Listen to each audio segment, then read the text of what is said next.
नमस्कार शेतकरी बांधवांनो, पुन्हा एकदा डॉक्टर किसानच्या यूट्यूब चॅनलला तुमचं खूप खूप स्वागत करत असताना आजचा व्हिडिओचा विषय शिमला मिरची मध्ये ब्लॅक थ्रिप्स व्हायरस मुक्त ठेवून जबरदस्त सेटिंग शेतकऱ्याने कशी बनवली त्या संदर्भामध्ये आजचा व्हिडिओ शेवटपर्यंत तुम्हाला बघायचा आहे।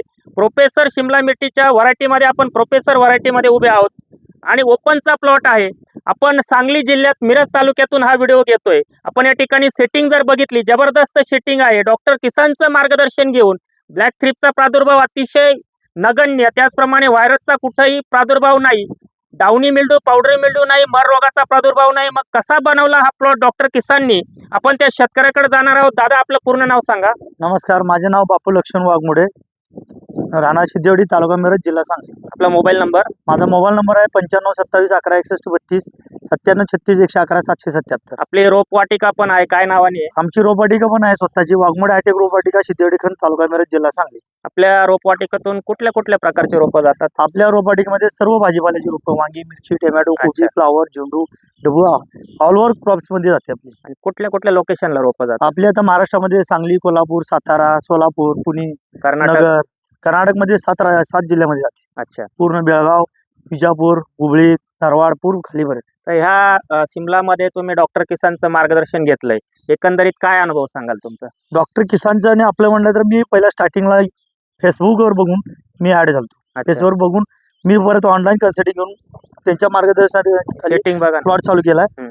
माझा हा प्लॉट पावसाळ्यामधलाच आहे, माझा अजून जमीन वाढलेली नाही। बरोबर, पाऊस तर मोठा नाहीच आमच्याकडे, हो, पण असा 10 मिनिटांनी येऊन 10 मिनिटात जाऊन असाच पाऊस आहे, पण कुठे डाग नाही, कुठे काय नाही। आता कालच हे आहे, एवढा टोटल झालेला. 4000 रुपये, काल 1.25 टन माल गेलाय। अच्छा, तरी एवढं एवढे setting आहे. सेटिंग आहे वर, कुठे शेंडा नाही, ब्लॅक थ्रिप्स नाही। कन्सल्टिंग कसं आहे, जे पाहिजे ते औषध, कंपनी आहे म्हणून औषध नाही, बरोबर, जे जरूर आहे ते औषध भेटतं म्हणून प्लॉट टिकतो। एवढ्या ह्याच्यामध्ये प्लॉट टिकणं शक्य नव्हतं। शक्य नाही, त्या पावसामध्ये किंवा ह्याच्यामध्ये।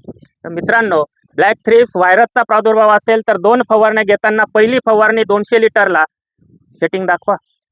ठीक आहे, कालच थोडा करून एवढा आहे आणि पहिली प्रति शेंडा एकदम क्लिअर चालू आहे। पहिली पण फवारणी black त्या thrips नाही, काय ठिकाणी वाटत घ्यायचे 200 लिटर पाण्याला व्हायरोनिल 500 ग्रॅम, जेमिझोन 250 मिली, सनरूप 500 मिली।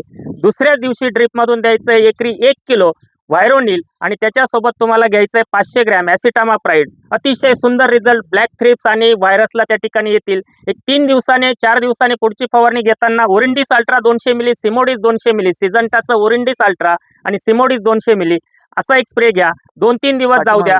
ड्रिप मधून तुम्हाला फळाची साईज गुणवत्ता टिकवण्यासाठी एकरी 1 litre platinum 4 kilo comfort solution. त्याच्यानंतर पुढचा स्प्रे घेताना 200 लिटर पाण्याला लॅन्सर गोल्ड 250 ग्रॅम, रोगार 250 मिली, पेगासस 250 ग्रॅम। परत 3 दिवस जाऊ द्या। बुरशीनाशक आणि कीटकनाशक एकत्र घेताना त्या ठिकाणी तुम्ही कर्जेट 600 ग्रॅम, प्रोक्लेम 100 ग्रॅम आणि ॲक्ट्रा 100 ग्रॅम असा एक स्प्रे घ्या। मित्रांनो, या फवारण्या जर सातत्याने आलटून पालटून जर करत राहिले आणि त्याचप्रमाणे असं जबरदस्त सेटिंग मिळवायचं असेल सातत्याने कंटिन्यू, दर 15 दिवसाला एकरी 1 litre happy news 5 kilo 06020 500 gram boron, वरतून फवारणीच्या माध्यमातून फुलांची संख्या आणि सेटिंगसाठी 200 लिटर पाण्याला ग्राफर 50 मिली, 6PA 2 gram, 04932 500 gram, GA 1 gram आणि बोरान 150 ग्रॅम असा स्प्रे घ्या। तुमच्याकडे डाउनी मिल्ड्यू पावडरी मिल्ड्यूचा त्या ठिकाणी प्रादुर्भाव होऊ नये म्हणून आपण ओरिंडिस अल्ट्रा प्रिव्हेंटिव्ह मध्ये घेतलं। आला जर असेल तर तिथं संचार 40, सॉल्ट ऑफ फॉस्फोनिक ऍसिड 500 मिली आणि त्याच्यासोबत टच ऑफ 500 ग्रॅम असा एक स्प्रे तुम्ही घेऊ शकतात। दादा, अजून एक प्रश्न माझा असा आहे की तुम्हाला आलेला अनुभव इतर महाराष्ट्रातील तरुण शेतकऱ्यांना काय सल्ला द्याल? डॉक्टर किसानच्या माध्यमातून असेल किंवा शेती करताना काय सल्ला शेतकऱ्यांना द्याल? आता मला एवढंच सांगायचं आहे की भूलथापांना न बळी पडता, जो कन्सल्टिंग स्वतः कुठल्याही कंपनीचा एजंट न राहता, जो शेतकऱ्याला जे झाडाला हवा आहे ते देतोय, त्याच्याकडनंच कन्सल्टिंग घेतलं पाहिजे।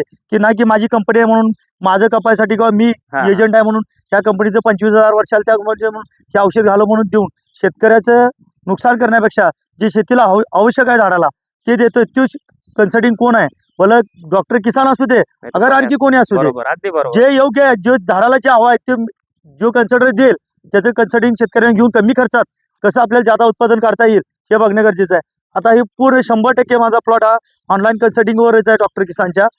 माझा आतापर्यंतचा खर्च, आतापर्यंत कालपर्यंत 6 टन गेलता, काल 2 टन 8 टन माल गेलाय। टोटल खर्च माझा 1 लाख रुपये नाही आला।